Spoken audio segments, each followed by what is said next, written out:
Hello viewers, all of you will agree the importance of taking up some environmental measures so that human beings continue to lead a happy and stress-free and pollution-free environment. Today even the survival of the human being is highly questionable, especially because of the rising levels of global temperatures and depletion of ozone layers. Already we are seeing so many untoward environmental happenings today. We are also seeing that the health of the human being is also slowly degrading. Although because of the help of science and technology, we are also trying to overcome some of these problems. So in today's lesson, let us see what are the beneficial effects of science and technology, what is environmental wisdom, and what measures we can take in order to overcome some of the problems that we are facing with respect to the environment. And let us also see what you and me can also do in order to help the present scenario. To begin with, no doubt there is lot of improvements in our physical and health and psychological conditions because of improvements in science and technology. And there is rapid growth that we have seen in the last 2 centuries, especially in the last century, where so many advancements in the field of science and technology have taken place. As a result of all this, there is lot of pollution, that is the pollution levels are being alarmingly increased, and also because of this advancements in science and technology, we have also seen rapid population growth. Because earlier the nature by itself has this tendency of maintaining equilibrium, that is if a particular population size has increased, then there are certain natural mechanisms by which the environment tries to reduce the population size. Some of these can be by non-density related problems or non-density related aspects, and some of them are density related aspects. But both the non-density related aspects as well as the density related aspects like scarcity of food, water and other resources, because of the advancements of science and technology and medical improvements and innovations, humans have tried to overcome both the kind of environmental resistance.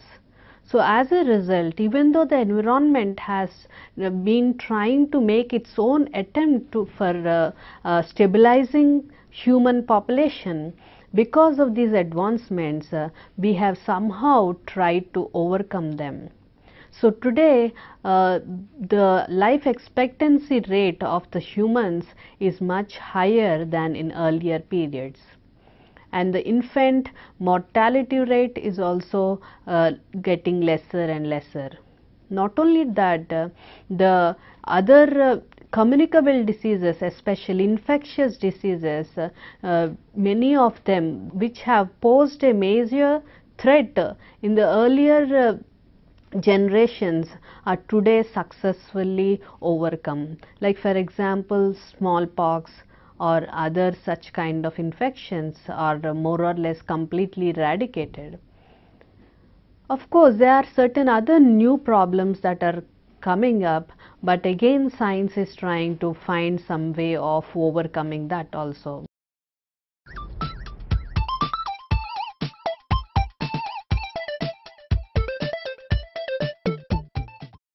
The advantages that we are enjoying because of scientific and technological developments are certainly having better quality of life, especially with health related terms. Majority of the population, especially at least those who can afford them, are enjoying better health today, and we are also have developed so many gadgets for us for easy preparation of things for us, and also for doing our work at a much quicker pace with lesser strain and struggle from our side.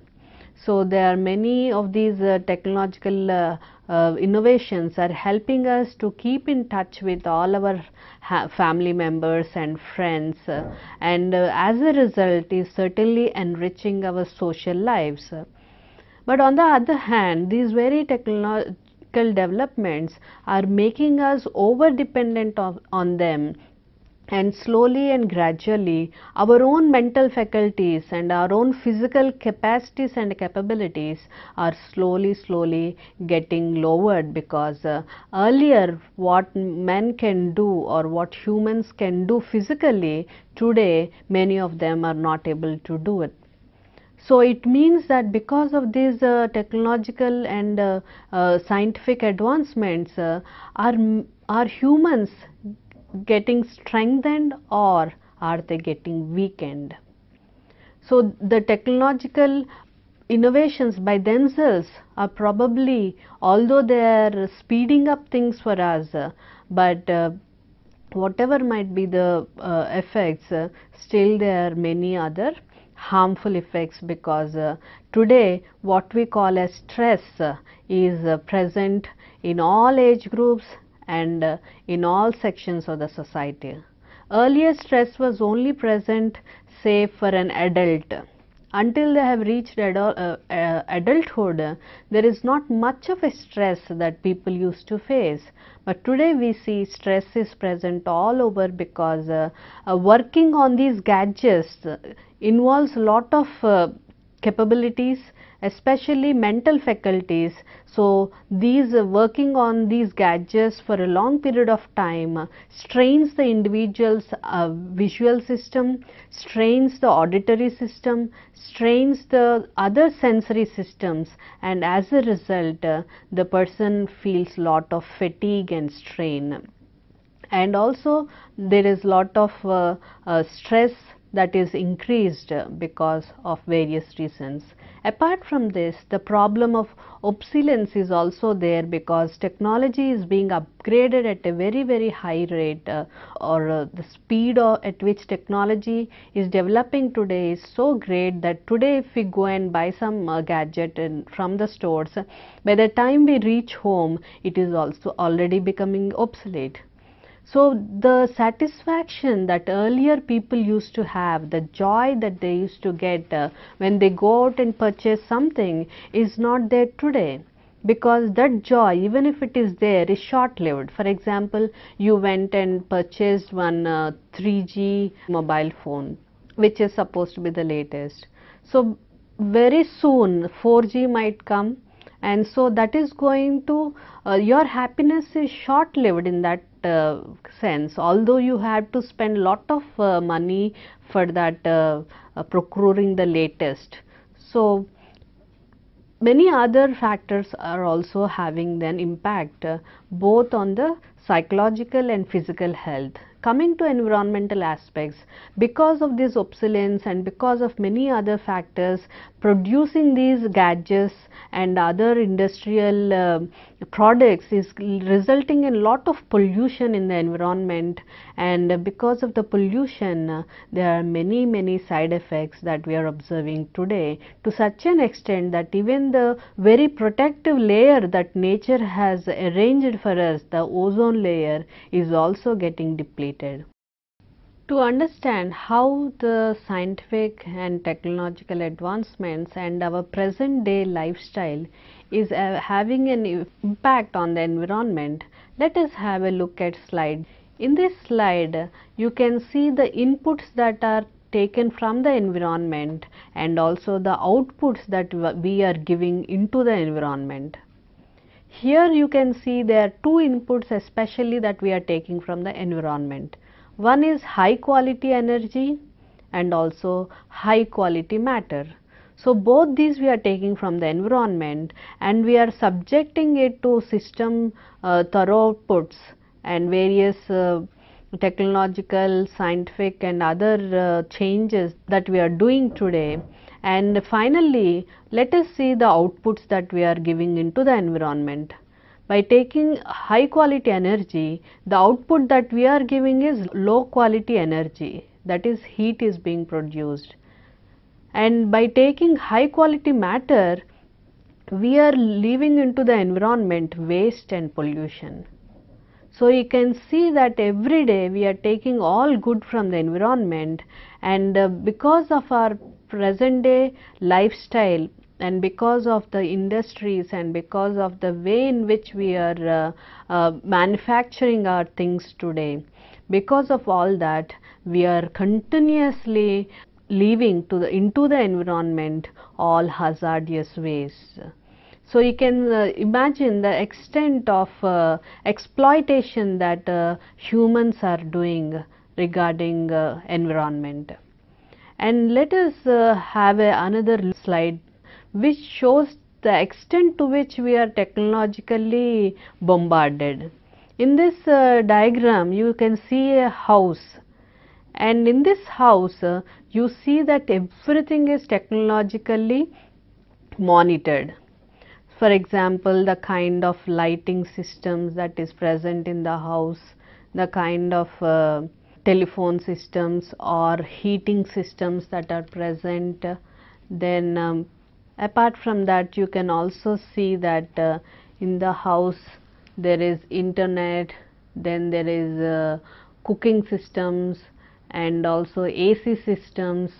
So everything is technologically based, and each and every of that technological gadget is releasing low quality energy into the environment that is producing heat, and also is leading into increasing levels of pollution.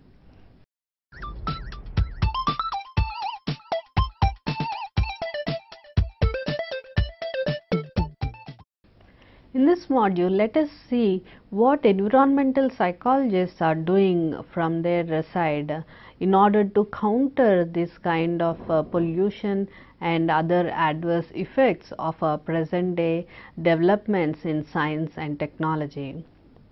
So they have tried to raise awareness levels in individuals, and they started working on what we call as environmental ethics. So in this environmental ethics, they try to apply the ethical standards to relationships between human and non-human entities. And of course, it is a very challenging task for them to educate people and also to bring about global changes in lifestyles. But however, the environmental psychologists, by creating awareness in environmental ethics, are trying their level best to do some kind of help in order to overcome these drastic effects.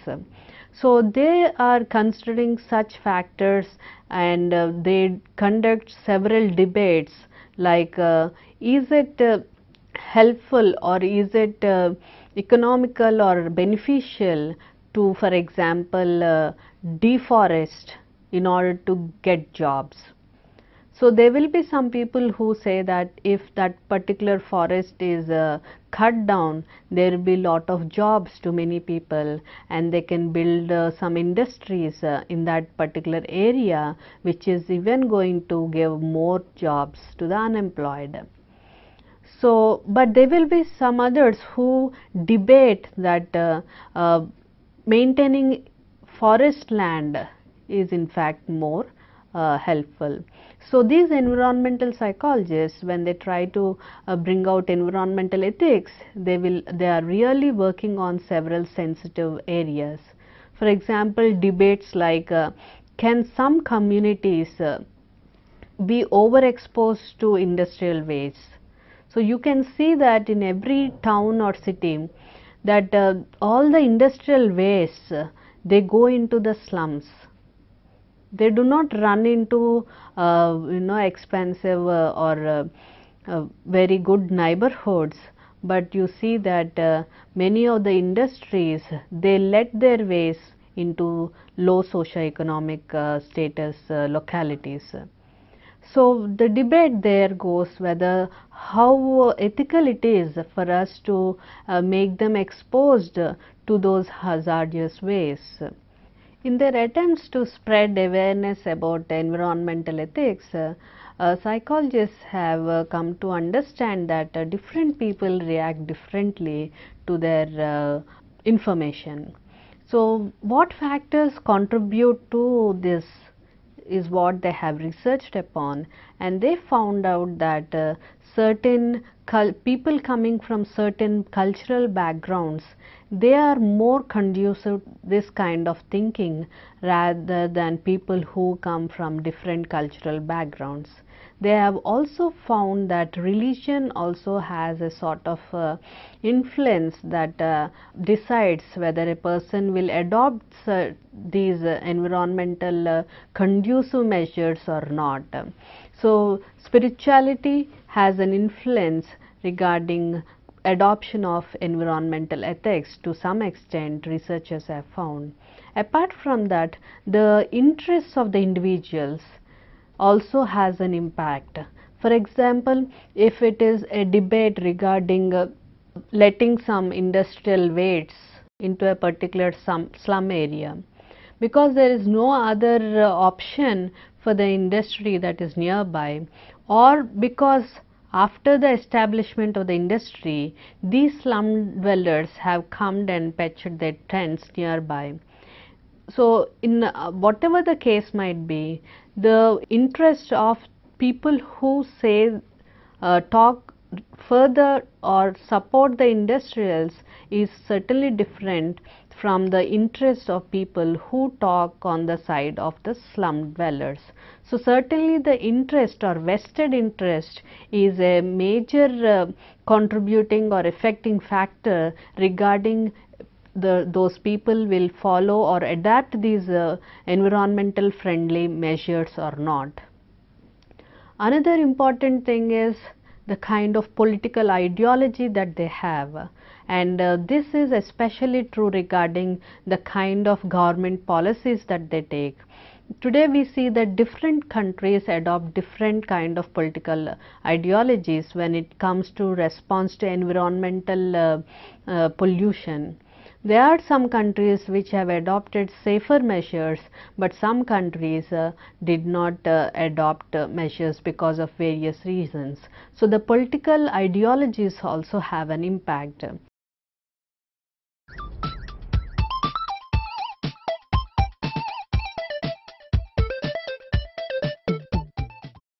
Now, let us see what are the ways in which this environmental wisdom has started to grow. Please have a look at figure which is given on slide, where you can see that slowly over the years there is what they call as ethical expansion. Initially people were only considered about themselves, which is called anthropocentrism.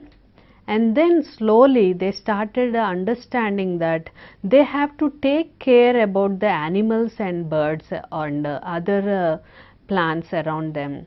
So, today we have what we call as the development of such organizations of like a Blue Cross, who work towards the development or the protection of animals. So, this is what they call as biocentrism. So, which believes that certain living organisms also have value, while anthropocentrism is human beings only have some value. So, their rights only need to be respected. But going to biocentrism, it says that some of the living organisms around us also have some value, so we need to protect them. So, the ethical standards from centering on the human beings have advanced to thinking about others living creatures to around us. Even more later development is ecocentrism, where there are some people who have a global picture, and where ethically one is considered about the whole ecological system. So, to say the whole earth is covered here, where aspects that are going to affect any particular thing in the environment is considered as something that needs attention and support from the human world. So, expanding ethical concerns has been increasing in the present day context, either because of a response to certain happenings that we can't overlook, like global warming, which is sending so many danger signals to us, because if you don't do something, the very survival of the human species is at stake. Whatever might be the reason, today there are many debates and discussions in a worldwide manner, worldwide nature, which are focusing on trying to think ethically from an ecocentric perspective. So, today environmental psychologists are speaking about what we call as environmental wisdom. So, according to this, they say that all forms of nature, or all nature in fact exists for all species. It's not that nature is only existing for the human world. So, firstly, they recognize that nature is for all. And secondly, they believe that the resources available in this nature or on earth are limited.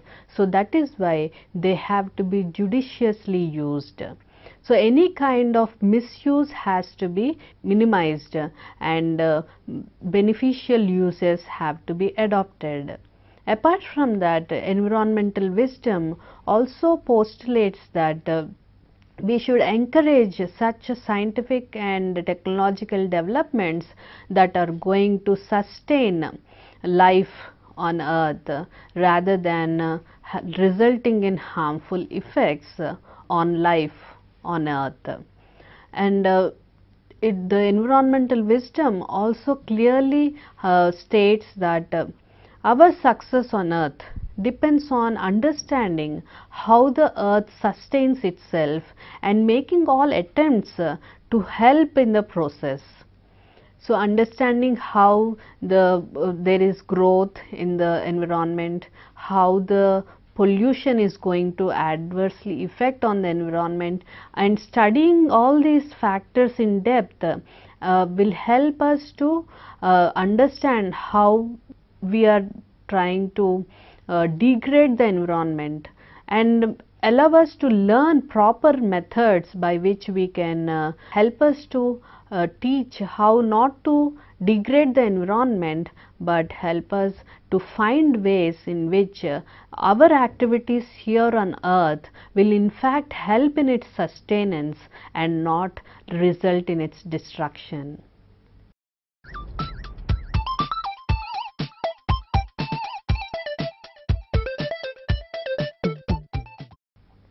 In the last module, let us see what we can do in order to encourage environmental wisdom, and in order to reduce pollution levels, and in order to increase sustainable development. So, firstly, we can try to get informed on the issues. So, having knowledge on what is going on in this world, how our effects and activities are influencing negatively, and what activities are influencing positively on the environment, and the mechanisms that are involved, the scientific and technological impact that is going on the environment. If we get to know all the details and also get an idea about the prevalence rates of pollution levels, that is also going to help us in order to educate others, as well as to raise our voice when it is required. Apart from that, we can also voice out our views, because we have now acquired all necessary knowledge and we have all the facts with us, we can use all opportunities to share it with others. So during public meetings or whenever we meet in social groups, we have to take all measures to share this very useful information, very important information with as many people as possible. Apart from that, we can also sort of make our views known to the elected representatives. We can draft some notes and develop some posters so that we can represent it to the politicians and give them the knowledge so that it will help them to frame the right policies.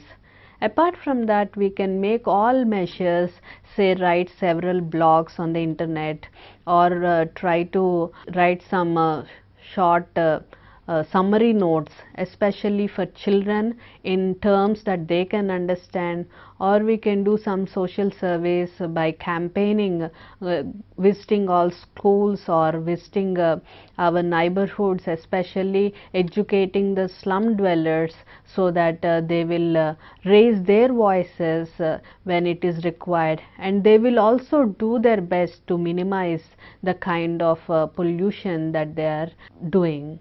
Apart from that, we can join some non-governmental organizations that are fighting for this cause, and because the more voices, the better they will be heard.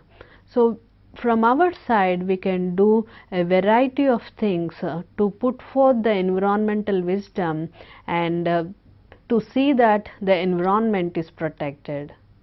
So there are many issues that one need to concentrate on when it comes to environmental safeguard.